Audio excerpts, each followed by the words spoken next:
요한이 본 어느 그 장면을 우리에게 자세하게 보여주는 한 내용입니다. 그것을 우리는 죄 지은 인간이 하늘이 지금 있는 그대로 볼 수는 없지 않습니까? 그런데 그나마 용서받은 죄인으로서 하나님과 가장 가까이 사시던 이런 우리 선지자들이나 이런 사랑하는 제자 요한은 하늘에 관한 이런 한 어렴풋이나마 하늘의 한 장면들을 하나님께서 보여주셨습니다. 그런데 그런 특권을 받으신 사람들이 몇 분이 계셨는데 그 중 하나가 이제 오늘 계시록 4장에 나오는 이 사도 요한입니다.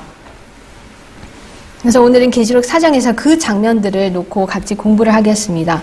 계시록 4장 1절에 보시면 이 일 후에 내가 보니 하늘에 열린 문이 있는데 내가 들은 바 처음에 내게 말하던 나팔소리 같은 그 음성이 가로되 이리로 올라오라. 이후에 마땅히 될 일을 내가 내게 보이리라 하시더라. 계시록 4장 1절 말씀입니다.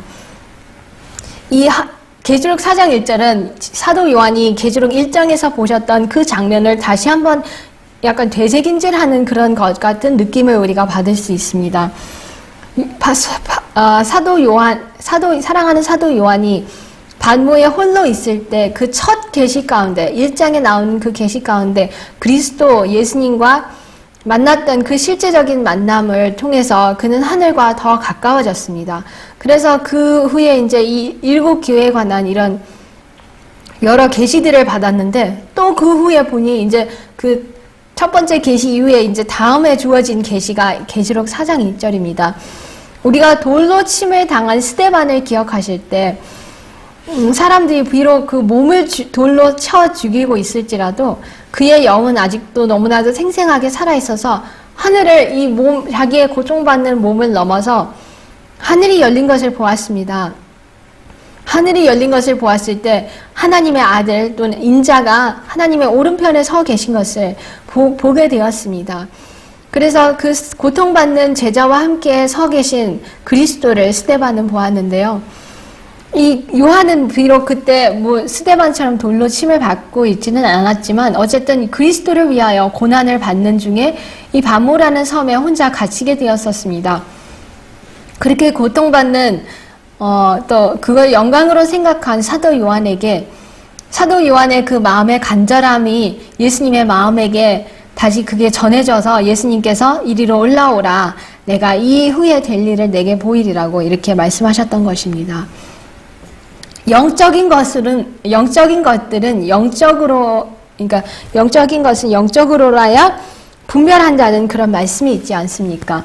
그런데 멸망할 수밖에 없는 우리 죄인들은 회개하고 용서함을 받은 죄인들만이 또 우리의 이 타락한 본성의 이 영적인 부분을 진짜 하나님의 그 성품과 함께 개발한 사람들만이 이 땅의 낮은 차원의 이런 것들을 떠나서 여기 이 세상에 있는 차원의 것들을 지어서 하늘을 우러러 볼 수 있고 하늘 속에 있는 것들을 볼 수 있는 그런 특권들을 받게 됩니다. 그래서 제가 아까도 말씀을 드렸지만 그런 하늘을 직접 계시나 꿈으로 또 이렇게 본 그런 용서함 받은 이런 죄인들이 몇 분 계시는데 성경 가운데 반모의 요한이 그 중 한 분이었고 또 하늘의 영광을 계시 가운데서나마 하늘을 방문할 수 있는 영광을 받으신 분이 이제 사도 요한, 그 다음에 에스겔 선지자도 1장이나 여러 장 가운데서 하나님의 보좌의 또 성소의 그 영광들을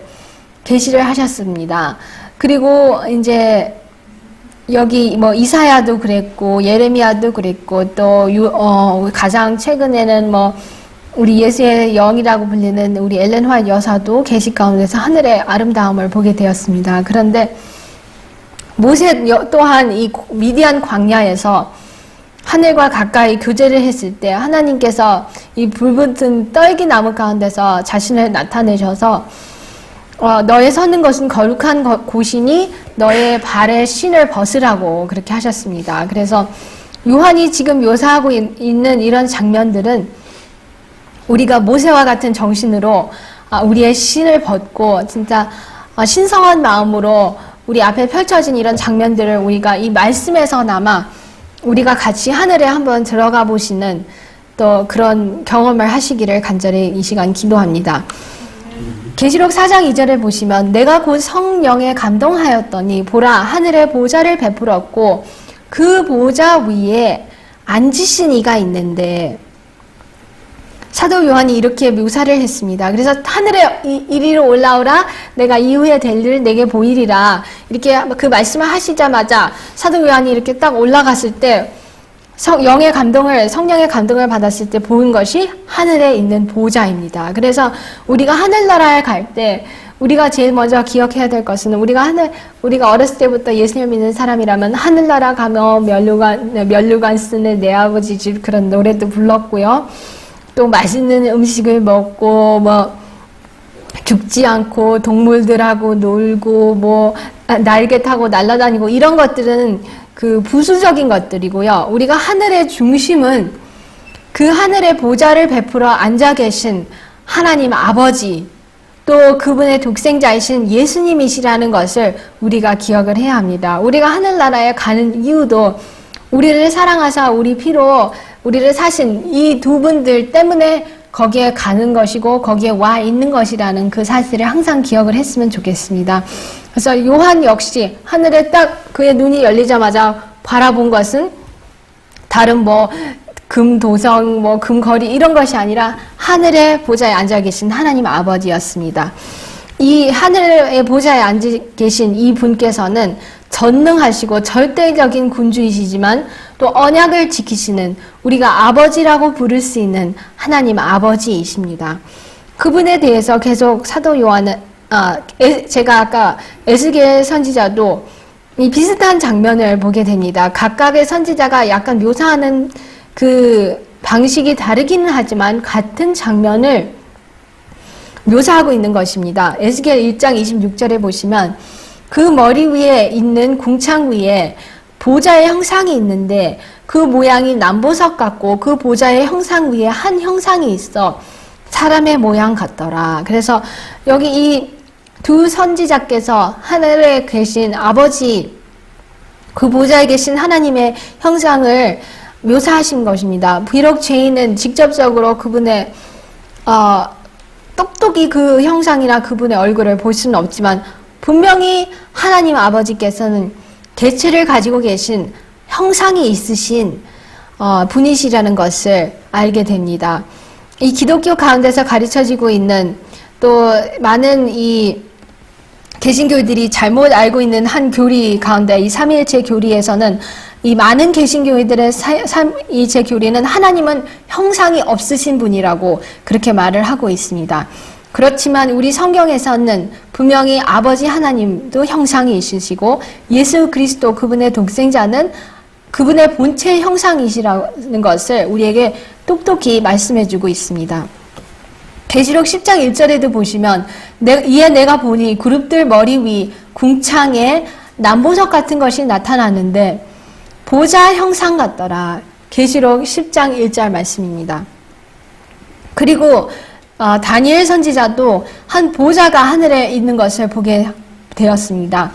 내가 보았는데 왕자가 놓이고 옛적부터 항상 계신 이가 좌정하셨는데 그 옷은 희기가 눈 같고 그 머리털은 깨끗한 양의 털 같고 그 보좌는 불꽃이요 그 바퀴는 붙는 불이며 다니엘 7장 9절입니다.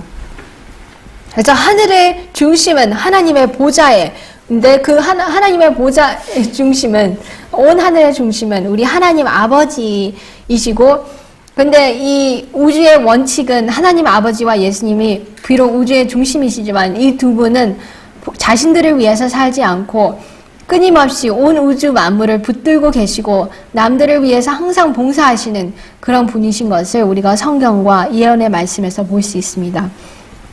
계속해서 계시록 4장 3절에 보시면 앉으신 이의 모양이 벽옥과 홍보석 같고 또 무지개가 있어 그 보좌에 둘렸는데 그 모양이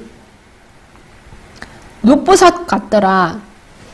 아까 우리가 본 비슷한 말씀이 있죠. 그 모양이 보좌의 형상이 남보석 같고 또 여기서도 10장 1절에도 남보석 같은 그 그룹들 위에 남보석 같은 것이 있고, 이 4장 3절에, 계시록 4장 3절에는 이제 앉으신 이의 모양이 분명히 있으신데 그 모양은 벽옥과 홍보석이고, 보좌 위에는 이 무지개인데 이 무지개가 녹보석 같다라고 이렇게 아주 자세하게 설명을 해 주셨습니다. 우리가 어떤 사물을 볼 때 여러 각도에서 볼 수 있지 않습니까? 여러 각도에서 볼 때 그 이제 사물에 대해서 우리가 그 관측하고 이런 것이 약간씩은 다르지만, 하늘은 어떤 각도에서 보나 약간씩의 물론 그 제시하는 그 방법이라든지 그 제시하는 그 방법과 그 측면이 다르지만, 그 중심에는 우리 두 분께서 세우신 구속의 경륜, 구속의 계획을 우리에게 말씀해주고 있습니다. 우리 온 우주의 중심에 이 아버지와 예수님께서 계신데, 이 두 분이께서 계획하신 평화의 의논이 이 두 분 사이에 있으셨다 그랬는데, 그 구속의 계획이야말로 우리 하나님의 우주의 가장 으뜸 가는 주제입니다. 그래서 하늘에서 이루어지는 모든 그 사업은 이 구속의 경륜을 중심으로 이루어지고 있는 것입니다. 온 하늘과 온 하늘 천사들 그리고 온 우주 거민들은 하나님께서 계획하시고 계속 이루고 계신 이 구속의 경륜에 대한 가장 깊은 관심을 가지고 있습니다. 그런데 그 구속의 경륜의 중심인 인간만이, 이 타락한 죄로 가득 찬 인간만이 하나님께서 나를 위해서 이렇게 이루고 계시는 구속의 경륜에 대해서 너무나도 무지하고 잘 알고 있지 않습니다. 이 무지개가 무엇을 상징하고 있는지 조금 있다가 우리가 살펴보겠습니다. 왜 하나님의 보좌에 무지개가 둘렀을까요? 이제 여기서 또 에스겔 역시 1장 26절부터 28절에 사도 요한이 본 그 장면, 똑같은 장면을 다른 방식으로 이렇게 표현하고 있습니다. 그 머리 위에 있는 궁창 위에 보좌의 형상이 있는데 그 모양이 남보석 같고, 그 보좌의 형상 위에 한 형상이 있어 사람의 모양 같더라. 아까 읽은 말씀이죠. 근데 이제 이 말씀들 안 읽었어요. 내가 본즉 그 허리 이상의 모양은 단쇠 같아서 그 속과 주위가 불같고 그 허리 이하의 모양도 불같아서 사면으로 광채가 나며, 그 사면 광채의 모양은 비 오는 날 구름에 있는 무지개 같으니 이는 여호와의 영광의 형상의 모양이라. 내가 보고 곧 엎드리어 그 말씀하시는 자의 음성을 들으니라. 에스겔 1장 26절로 28절 말씀입니다. 그래서 이 두 사도는 분명히 보좌 위에 이 무지개가 있는 것을 똑똑히 보았습니다. 우리가 비 오는 날 햇빛과 비가 잘 이게 정확한 각도에서 어우러질 때 아름다운 무지개를 보지 않습니까? 이 땅에서의 무지개는 이때 처음 일어났죠. 이때 처음 생겨났죠. 이 지구에서의 무지개는. 너무 빨리 넘어갔네요. 죄송합니다. 창세기 9장 11절로부터 16절에 있는 말씀에 노아 홍수가 끝나고 나서 이제 노아가 이 제단을 다시 쌓고 하나님께 감사의 예물을 드리고 또 회개의 예물을 드렸을 때 하나님께서 그 예물의 향기를 맡으시고 이렇게 약속과 언약을 하셨습니다. 내가 내 무지개를 구름 속에 두었나니 이것이 나의 세상과의 언약의 증거니라. 내가 구름으로 땅을 덮을 때에 무지개가 구름 속에 나타나면, 그리고 내가 보고 나 하나님과 모든 생물 사이에 된 영원한 언약을 기억하리라고 하나님께서 말씀을 하셨습니다. 그래서 이 땅에서 하나님께서 주신 무지개는, 처음으로 보여주신 무지개는 이걸 볼 때마다 너희와 너희 후손들이 기억해라. 내가 다시는 이 지구를 물로 이렇게 멸망시키지 않을 것이다. 그런 약속으로 하나님께서 주셨습니다. 그런데 얼마나 사랑스러운 이 영광스러운 이런 아치를 볼 때 하나님께서는 후대의 모든 자손들이 그 하나님께서 이 둥근 무지개를 만드셔서 그걸 이야기하도록 하시고, 그 무지개를 두신 목적은 사람에 대한 하나님의 사랑을 증거하고 하나님께 대한 그들의 신뢰를 굳게 하시기 위함으로 주셨던 것입니다. 그런데 그렇게 무지개를 두셨음에도 불구하고 벌써 바벨 평지에서 사람들은 벌써 잊어버리고 하나님의 언약도 잊어버린 채 또 홍수가 날 것을 두려워한 나머지 바벨 탑을 쌓지 않았습니까? 그래서 그렇게 벌써 하나님의 언약을 잊는 타락한 이 인간들의 모습을 보게 됩니다. 그런데 이 무지개, 하늘에 이제 이 땅에서의 무지개는 노아 홍수의 무지개에서 우리가 처음 무지개의 등장을 보는데요. 하늘에 하나님의 보좌를 들고 있는 이 무지개는 무슨 의미일까요? 하늘에는 무지개 비슷한 것이 보좌를 두르고 있으며 그리스도의 머리 위에 아치형을 이루고 있다. 이제 우리가 예언의 말씀을 보면 이 보좌에 두 분께서 앉아 계신다고 초기 문집에도 나오고 여러 군데 나와 있는데요. 그러니까 아버지의 그 영광을, 아버지를 두르고 있는 그 영광이 이제 그리스도 위에도 이렇게 있는 그것을 보게 됩니다. 그런데 이제 구속의 경륜이 완전히 이제 이 땅에서 마쳐지게 될 때 예수님께서 나라를 아버지 하나님으로부터 받으셔서 또 보좌에 또 앉는 그런 특권을 받으시는데요. 여기 계속 보시면 에스겔 선지자는 그 사면 광채의 모양은 비 오는 날 구름 위에 있는 무지개 같으니 이는 여호와의 영광의 형상의 모양이라 말한다. 계시자 요한은 보라 하늘에 보좌를 베풀었고 그 보좌 위에 앉으신 이가 있는데 또 무지개가 있어 보좌에 둘렸는데 그 모양이 녹보석 같더라고 선언하였다. 사람이 그의 큰 죄로 인하여 하나님의 심판을 초래할 때 구주께서는 그를 위하여 아버지께 간구하시며 회개한 죄인에 대한 하나님의 자비의 징표로서 구름 속에 있는 무지개와 보좌 주위를 두르고 있는 무지개와 자신의 머리 위에 둘린 무지개를 가리키신다. 그래서 이 세 가지 무지개가 여기에 등장을 합니다. 구름 속에 우리가 오늘날도 이 땅에서 보는 무지개, 또 하나님 아버지의 보좌를 두르고 있는 무지개, 또 예수님의 머리 위에도 이 무지개가 있습니다. 근데 그 무지개가 무슨 징표예요? 회개한 죄인에 대한 하나님의 자비의 징표입니다. 물론 우리 죄인들에게 하나님께서 다 자비를 베푸시지만 특별히 회개할 때에 그 하나님의 자비의 언약의 보호를 받을 수 있는 것입니다. 보좌 위에 있는 무지개는 하나님이 세상을 이처럼 사랑하사 독생자를 주셨으니 이는 저를 믿는 자마다 멸망치 않고 영생을 얻게 하려 하심이라는 말씀을 증거하는 항구적인 증언이다. 진리의 교사들이여 율법이 백성들 앞에 제시될 때에는 언제나 그리스도의 의, 곧 언약의 무지개가 둘린 보좌를 가리켜 보이라. 율법의 영광은 그리스도이다. 그는 율법을 크게 하고 존귀케 하려고 오셨다. 자비와 평화가 그리스도 안에서 함께 만나고 의와 진리가 서로 입맞추는 것이 분명히 드러나게 하라. 구름 속에 있는 무지개가 햇빛과 소나기가 한데 연합함으로써 생기는 것 같이 보좌를 두르고 있는 무지개는 자비와 공의에 연합된 힘을 나타낸다. 공의만을 주장해서는 안 된다. 이는 보좌 위에 있는 언약의 무지개를 이지러지게 하기 때문이다. 다시 말하자면 사람들이 율법이 내리는 형벌만 보게 된다는 말이다. 만일 공의가 없으면, 즉 형벌이 없으면 하나님의 정부는 안정성이 없을 것이다. 구원을 온전케 하는 것은 자비와 공의를 잘 조화시켜 놓은 덕분이다. 우리들이 세상의 구속주와 여호와의 율법을 함께 바라볼 때 그 두 속삭의 연합이 우리로 하여금 주의 온유함이 나를 크게 하셨나이다 라고 부르짖게 한다. 그래서 우리가 이 무지개를 볼 때마다 물론 하나님께서 그 세우신 언약, 홍수가 나지 않게 해주시겠다는 언약을 기억해야 되지만 우리가 기억해야 할 여러 가지가 있습니다. 보좌 위에 있는 무지개는 여기서 보신 것처럼 첫 번째는 요한복음 3장 16절을 저와 여러분에게 영원토록 증거하는 한 증거입니다.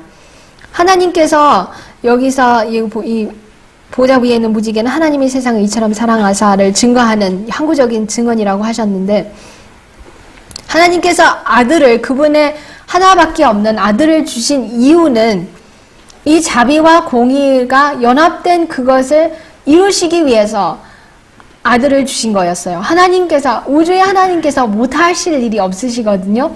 못하실 일이 없는데 우리 인류의 시조 아담과 하와가 죄를 지었을 때 아버지께서 생각하여 내실 수 있는 한 가지 계획이나 한 가지 방편은 그분의 아들을 죽도록 내어주시는 것, 이것 밖에는 인간을 구원할 수 있는 길이 이 세상에, 이 우주에 하나밖에 없다는 그것을 아셨기 때문에 그분의 아들을 주신 것입니다. 그 아들을 주심으로써 그분의 품에서 나오신 아들을 주심으로써 이 자비와 공의가 양쪽을 완벽하게 충족하실 수 있는 한 계획이 거기에 가운데 있었던 것입니다.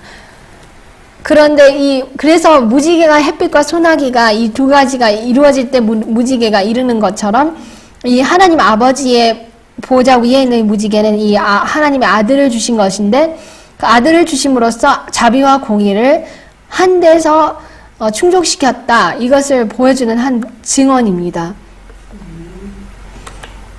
그래서 이 사진을 볼 때 이제 이거는 그냥 우리 인간이 세상에서 볼 수 있는 무지개인데 하나님 아버지의 보좌를 두르고 있는 그 무지개는 우리가 아직 육안으로 보지 않았기 때문에 상상 가운데서만 한번 상상을 해보세요. 그래서 이 하나님의 보좌는 영원하다고 그렇게 성경에 말씀하시지 않았습니까?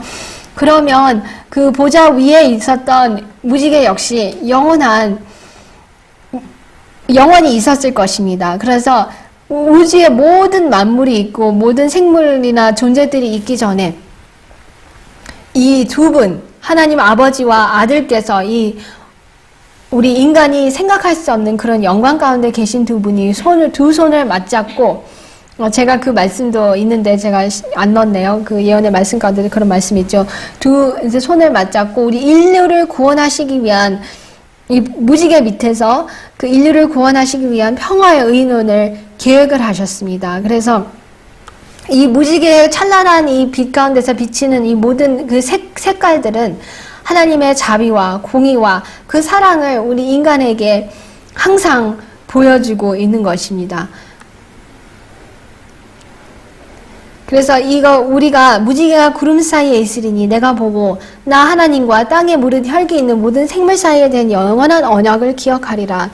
하나님 아버지께서 그 보좌의 그 무지개를 보실 때마다 내가 피를 볼 때 너희를 넘어가리니 재앙이 너에게 내려 멸하지 아니하리라.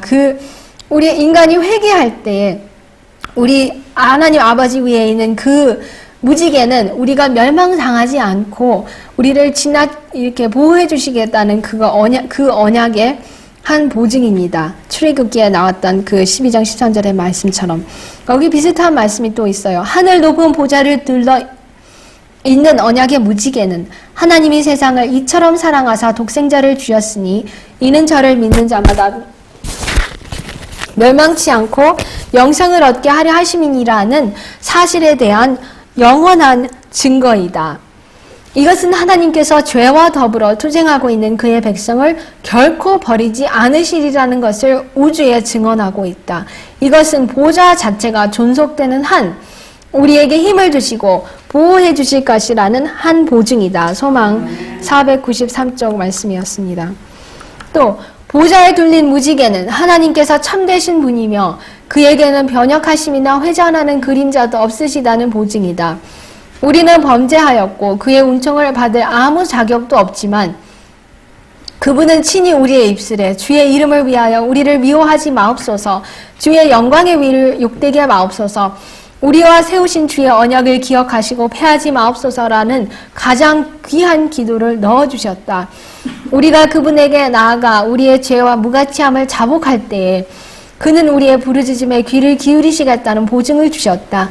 당신의 보좌에 명예를 걸고 당신이 우리에게 하신 말씀을 성취시켜 주시겠다고 약속하셨다. 실물교환 148절에 있는 말씀이었습니다. 그래서 무지개를 볼 때마다 이 땅에 있는 무지개나 하나님 아버지의 보좌를 두르고 있는 이 무지개는 무엇을 상징하냐면 다시 요약을 하시면 구속의 경륜, 요한복음 3장 16절 하나님께서 독생자를 내어주셨다는 그 사실을 영원 무궁토록 증거하고 있습니다.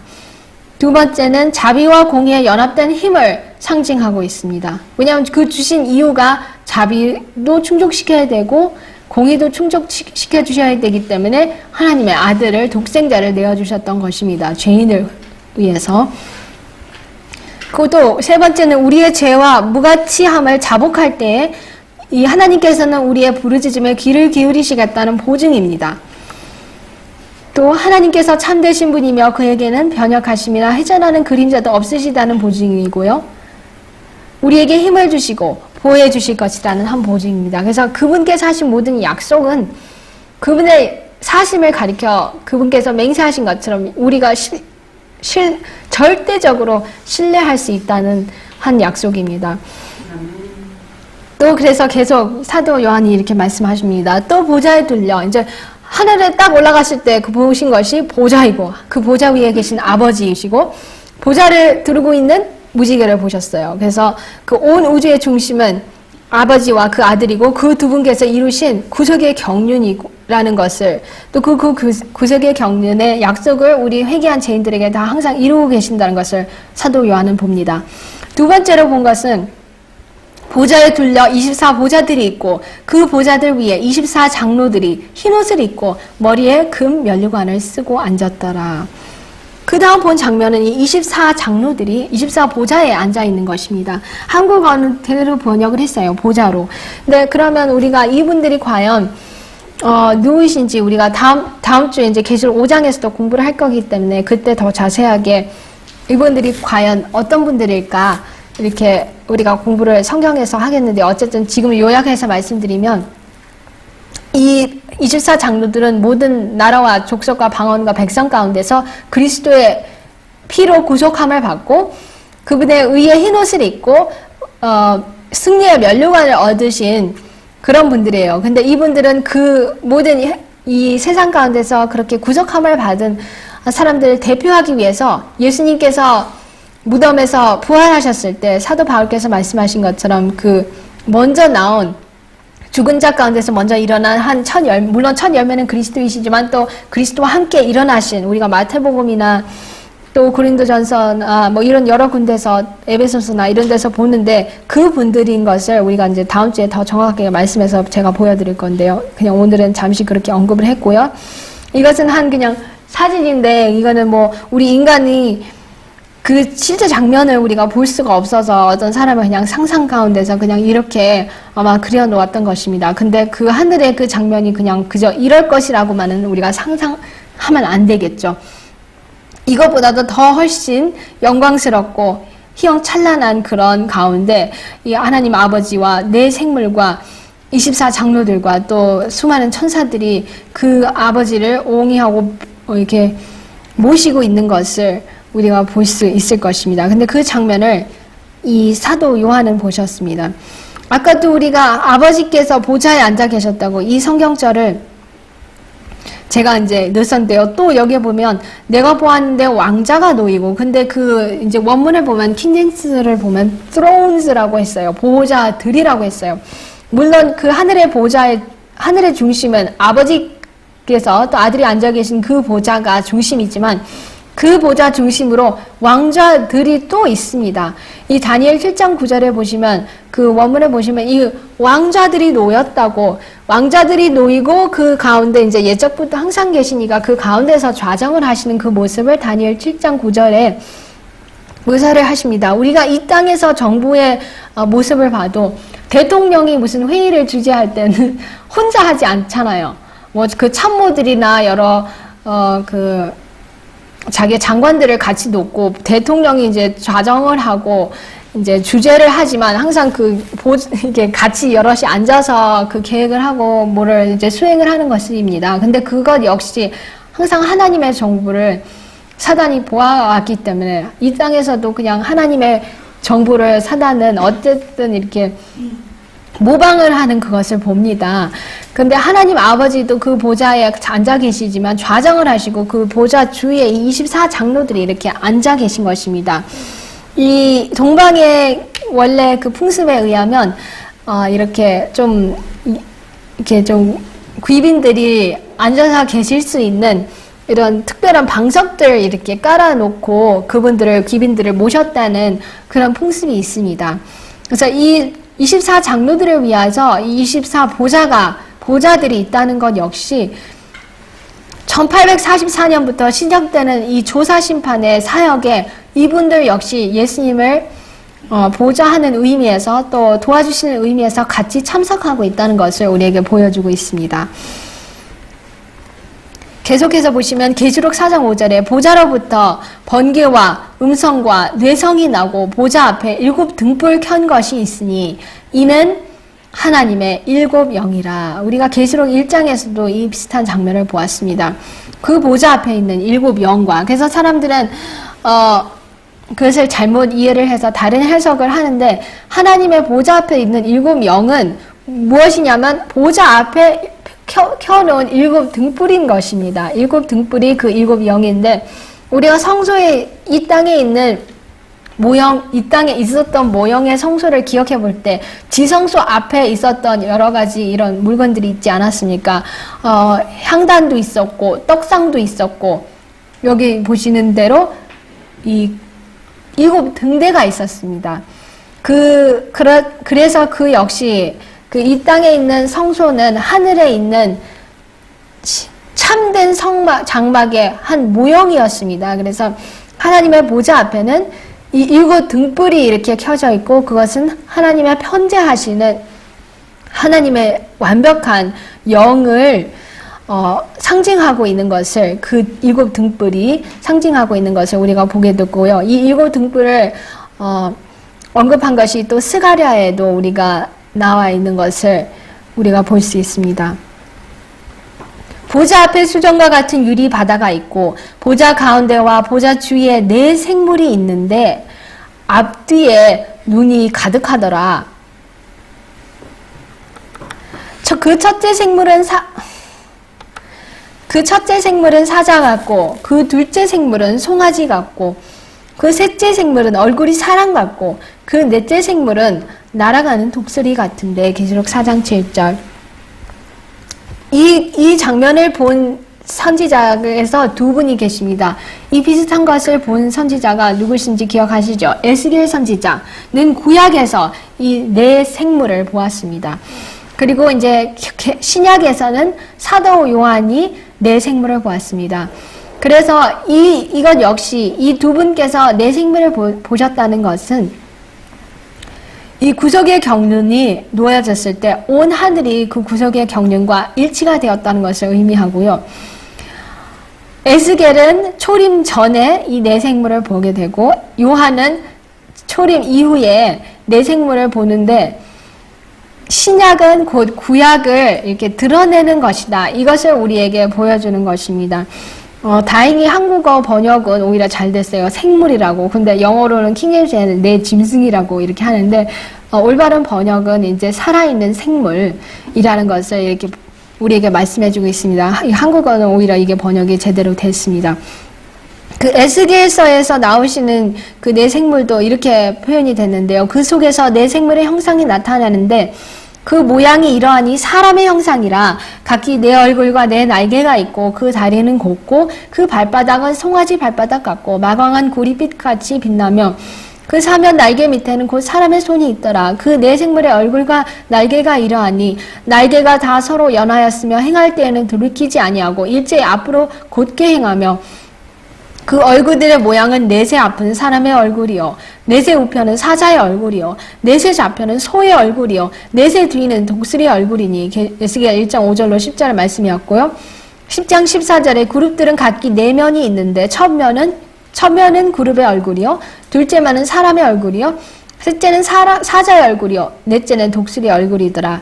이 비슷하게, 물론 이제 그 보는 각도가 약간씩은 달라서 약간 다르게 표현도 하셨지만, 어쨌든 이 1장에 보시면 똑같이 사자, 사람, 소, 독수리의 얼굴을 묘사하고 있는 것을 2 선지자께서 동일한 것을 보셨다는 것을 우리로 확신하게 해줍니다.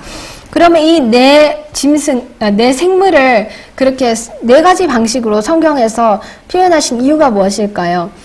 보시면 이 그리스도의 다양하며 연합된 신성과 인성의 본성의 4가지 측면을 우리에게 보여주시기 위해서 그렇게 4 생물을 하늘에 이렇게 두신 것입니다.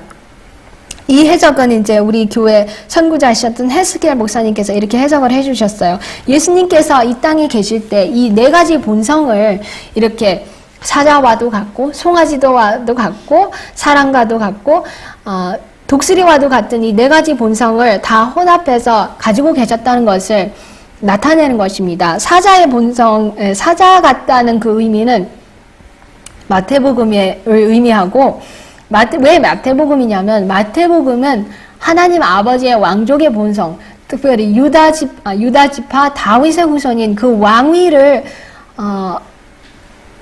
강조하고 계신 것을 우리가 마태복음에서 볼 수 있습니다. 그래서 그 다윗의 족보를 1장에서도 먼저 그것을 강조하고 있지 않습니까?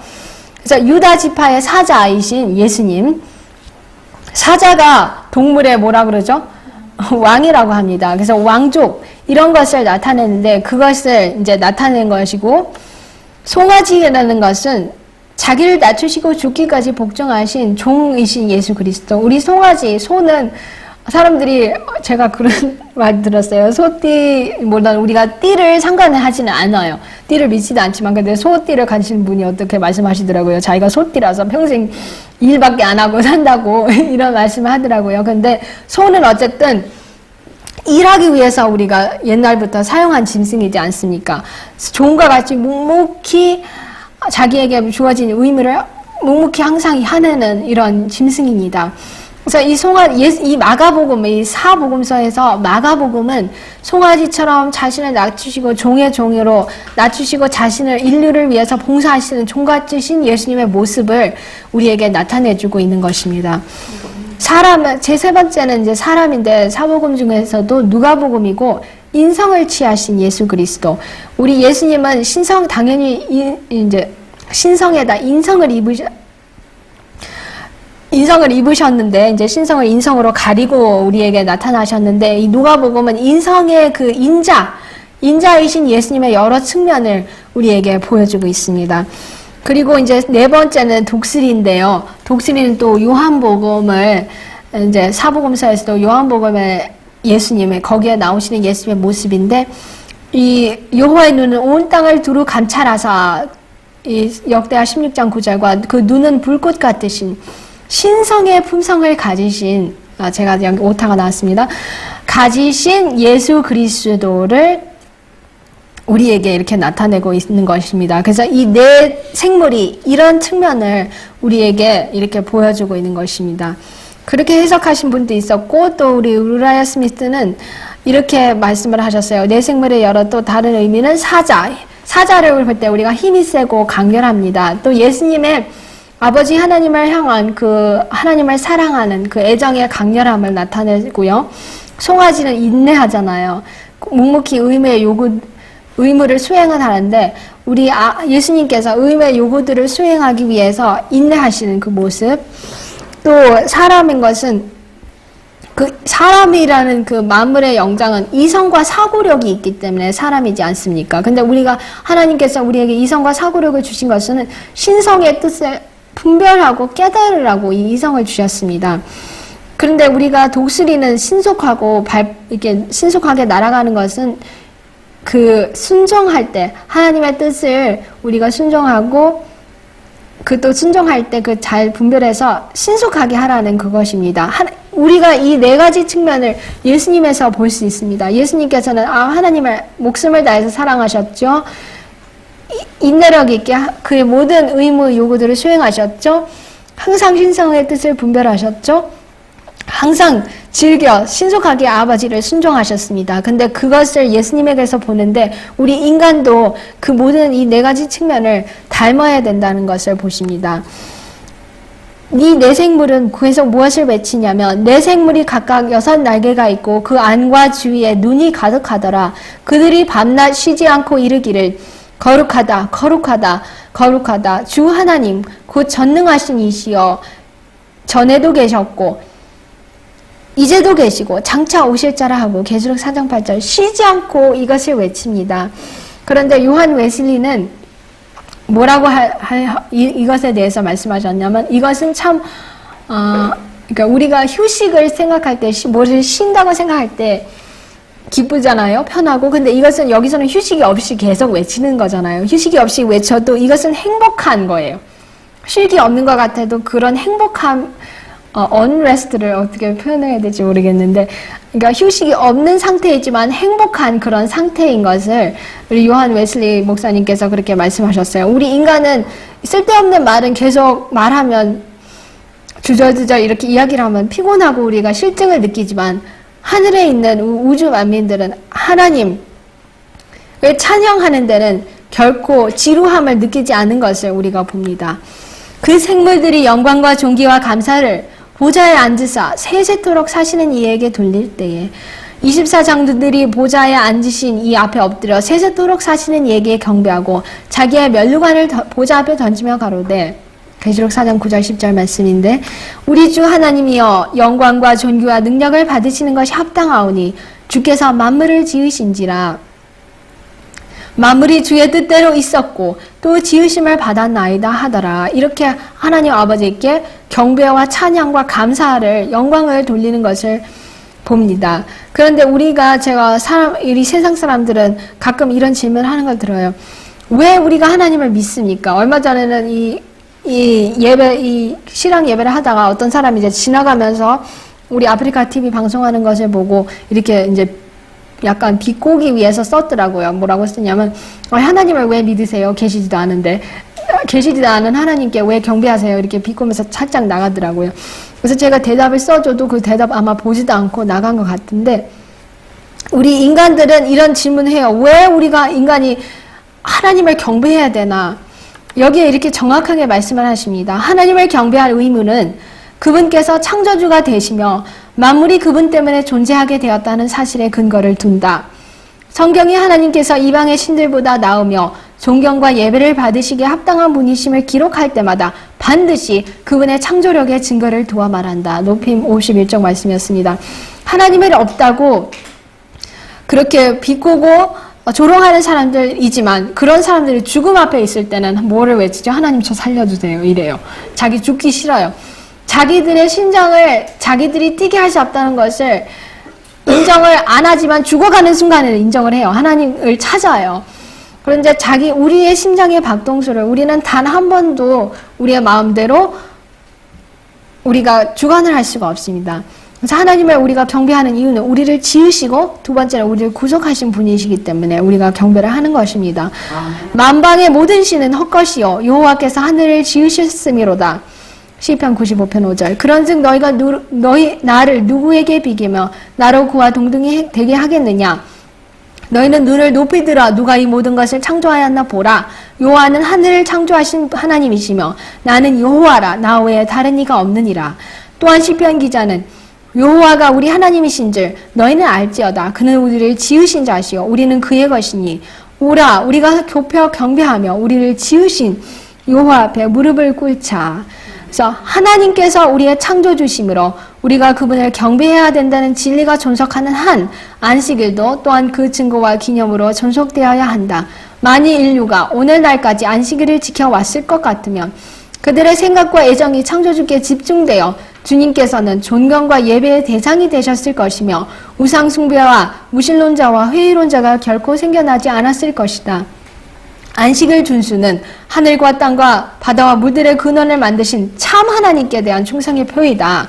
이 안식일은 참 하나님 아버지 또 그분의 독생자 예수님을 경배하는 두 분을 경배하는 이 충성의 표인데요. 그러므로 하나님을 경배하고 그분의 계명을 지키라고 명하는 기별은 인류에게 특별히 넷째 계명을 지키라는 요구가 될 것이다. 각 시대의 대쟁투 436쪽 438절. 그래서 제가 시간이 벌써 많이 이게 갔기 때문에 제가 이 모든 거를 다 볼 수는 없지만 하나님께서 이 안식일을 기억하여 거룩히 지키라고 그렇게 명하셨던 이유는 하나님을 잊지 않고 창조주를 잊지 말으라고 그렇게 주셨던 것입니다. 마지막으로 이 슬라이드를 보고 마치겠는데요. 인류는 첫째 천사를 통하여 하나님을 두려워하며 그에게 영광을 돌리고 주님을 천지의 창조주로 경배하라는 명령을 받았다.